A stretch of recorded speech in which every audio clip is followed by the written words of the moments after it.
대한민국이 가지고 있는 불명예 중에 하나가 세계경제협력개발기구 OECD 1위의 노인빈곤율인데요. 그런데 한국의 노인빈곤 문제가 낮은 국민연금 소득 대체율과 기초연금 등 공적 지출이 적기 때문이라는 지적입니다. 한국보건사회연구원의 유럽 8개국과 한국의 노후소득 보장 적절성과 노인 빈곤 현황 보고서에 따르면 한국의 노령 및 유족 관련 공적 사회 지출은 2019년 기준 국내 총생산 GDP 대비 3.5%였습니다. 이는 OECD 평균 8.2%를 크게 밑도는 것이며 16%의 이탈리아 등 유럽 주요 국가들에 비해 훨씬 낮은 수준입니다.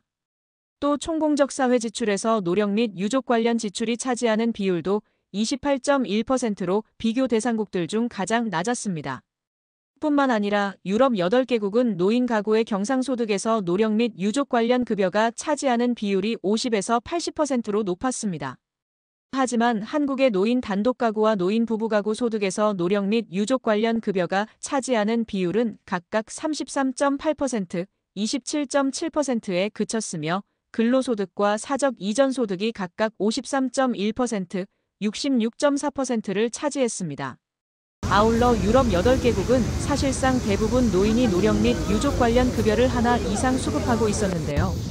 한국도 노인이 포함된 가구 중 93.4%가 노령 및 유족 관련 급여를 수급하고 있었지만 이는 기초연금이 노인 인구의 70% 내외를 대상으로 하기 때문이라는 분석입니다.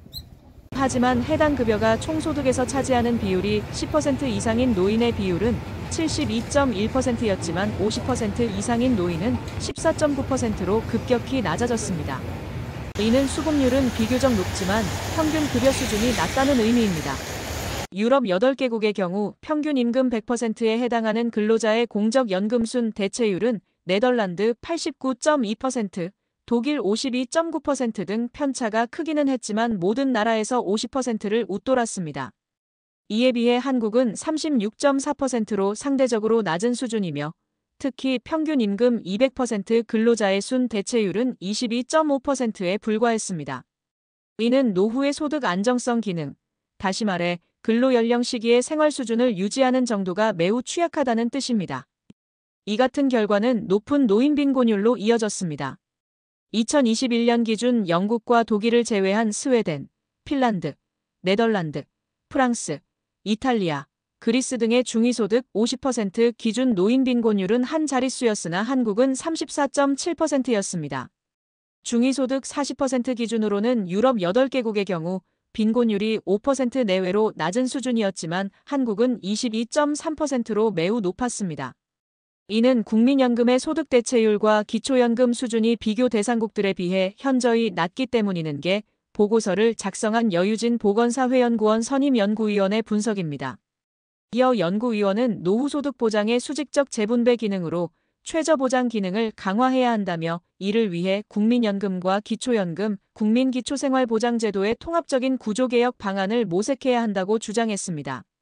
이어 연금의 생애주기간 재분배 기능 강화를 위해 국민연금 보험료와 소득 대체율을 상향하고 기초연금 등 노후소득 보장의 최저보장 기능을 강화해야 한다며 연금의 기여 기간을 실질적으로 연장할 수 있도록 보험료 지원 확대, 연금 크레디트 강화, 기여 연령 연장 등 다각적인 정책적 방안을 마련해야 한다고 강조했습니다. 보고서는 유럽 8개국과 한국의 노후소득 보장체계에서 공적사회지출 수준, 노령 및 유족 관련 급여 수급률, 공적연금의 소득 대체율, 최저소득 보장 수준 등 노후소득 보장의 적절성을 비교했습니다.